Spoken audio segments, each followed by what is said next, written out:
This is the golden trout, not to be confused with a palomino trout or a rainbow golden trout. This is a wild native fish, the state fish of California, and one of the hardest fish that I've ever pursued, not just to find, but to catch. And the trip to find this fish, it damn sure wasn't about luck. It was about the process and the experience. Hours, countless hours of research, perfect timing, and getting to a place that most people will never go. The golden trout, it's California's state fish, and not just because it looks good on paper. It's a native trout species that lives in a very, very specific, very small region of high elevation waters in the Sierra Nevada mountains. It's not stocked, it's not introduced, and it certainly belongs here. These golden trout, they live in some of the most isolated and beautiful places in the entire state of California. High elevation, cold, ultra clear water systems, and very short growing seasons because of the temperate weather. There simply aren't a lot of places where they can survive, and certainly not many where they can thrive. They're also notoriously difficult to catch. These fish are extremely selective feeders. The water is gin clear, the food, it's pretty sparse, and you truly don't get a lot of mistakes with these fish. Too heavy of gear, a bad cast, the wrong fly, everything could be over. And because this comes up a lot, I already mentioned this, but this is not the palomino trout or a golden rainbow trout. Do not confuse this with a golden trout that's not caught in the Sierra Nevada mountains or a few other regions like the Wind River Range in Wyoming. Those palominos, those are hatchery fish.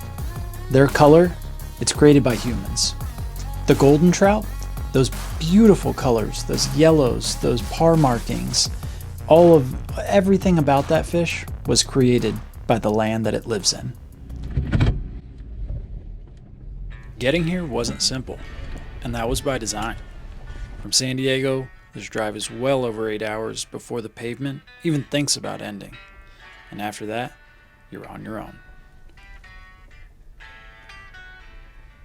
The road, it's four-wheel drive only, high clearance, no guardrails, tight switchbacks, loose shale, and places where there's no room for mistakes.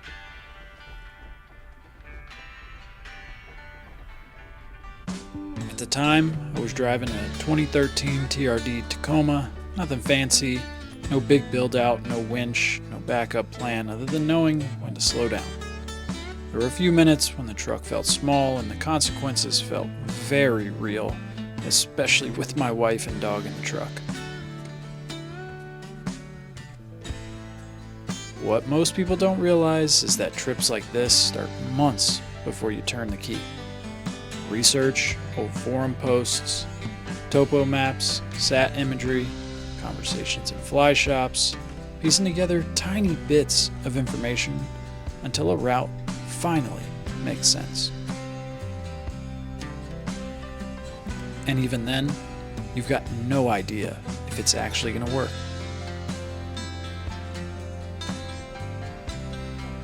And once you commit to this road, there's no convenience stores, no gas, no cell service.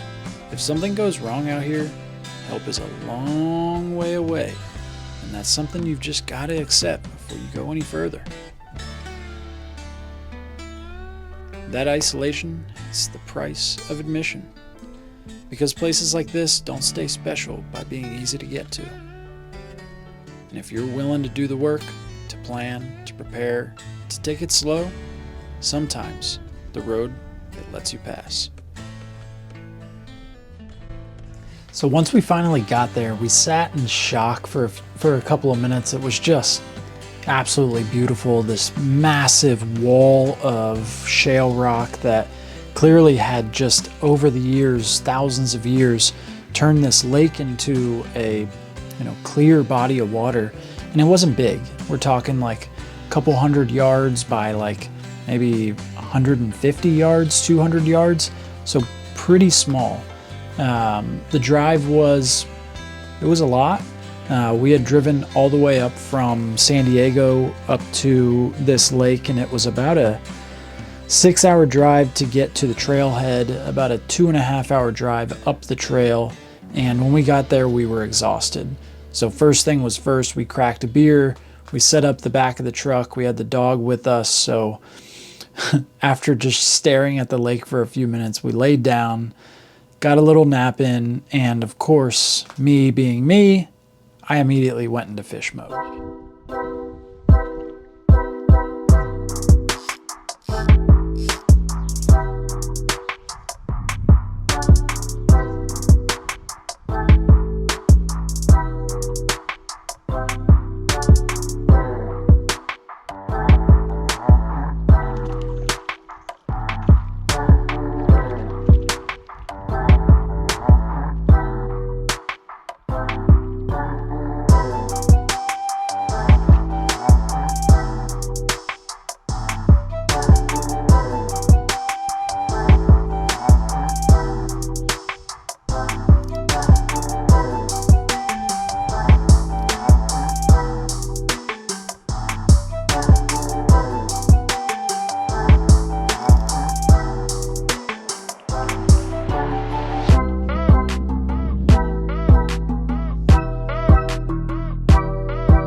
All right, that's going to do it for this one. If you stuck around for this long, seriously appreciate y'all tuning in.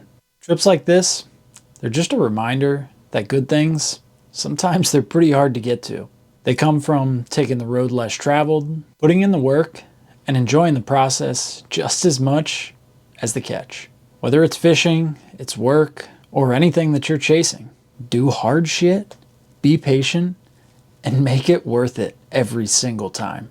If y'all enjoyed this one, it's 100% free for y'all to hit that subscribe button, that like button, share with your friends, anyone that might like this video as well, and let me know what y'all thought in the comments, because I'm going to read every single one of them. And always remember, fish more, work less. You can find the gear on thecurrentsupply.com. That's TheKurrent supply.com. We'll see y'all on the next one.